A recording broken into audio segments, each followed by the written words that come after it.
Hi hello welcome to రాముడు channel. ఈరోజు నేను అల్లం వెల్లుల్లి పేస్ట్ తయారు చేస్తున్నా. అల్లం వెల్లుల్లి పేస్ట్ ఎక్కువ రోజులు మన్నికగా ఉండాలంటే ఎలా తయారు చేయాలో మీకు చేసి చూపిస్తా చూడండి. అర కేజీ అల్లానికి అర కేజీ ఎల్లిపాయలు కలిపి మిక్సీ చేసుకోవాలి. ఫస్ట్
అల్లం పేస్టు మంచిగా మెత్తగా నలిగింది.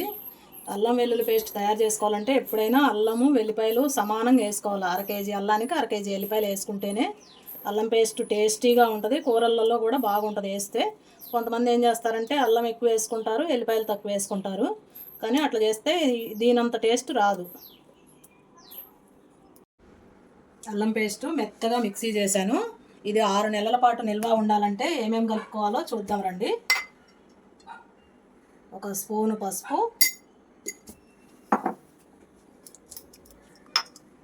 ఒక స్పూను సాల్ట్ కలుపుకోవాలి. మంచిగా ఇలా అంతా కలిసేటట్టు కలిపేసుకొని గాజు బాటిల్కి పెట్టేసుకుందాం.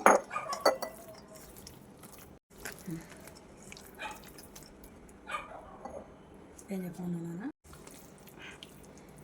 మీరు మంచిగా ఖాళీగా ఉన్నప్పుడు అల్లం వెల్లుల్లి పేస్ట్ రెడీ చేసి పెట్టుకున్నారనుకోండి, కర్రీస్ వండుకునేటప్పుడు మంచిగా మీకు ఇబ్బంది కాదు, చాలా ఫాస్ట్గా వండేసుకోవచ్చు. ఇలా బాటిల్లో పెట్టేసుకొని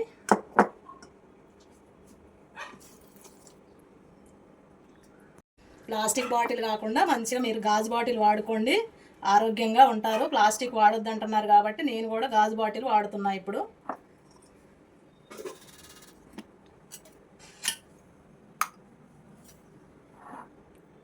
బాటిల్ నిండా అల్లం వెల్లుల్లి పేస్ట్ పెట్టుకొని మంచిగా ఇలా పైన ఆయిల్ పోసుకొని పెట్టుకున్నాం అనుకోండి, 6 నెలల వరకు అల్లం వెల్లుల్లి పేస్ట్ అస్సలు ఖరాబ్ కాదు, చాలా టేస్టీగా ఉంటుంది. ఇది నా వీడియో మీకు నచ్చితే లైక్ చేయండి, షేర్ చేయండి, సబ్స్క్రైబ్ చేయండి. సబ్స్క్రైబర్స్ చాలా తక్కువగా ఉన్నారు, కొంచెం నాకు హెల్ప్ చేయండి.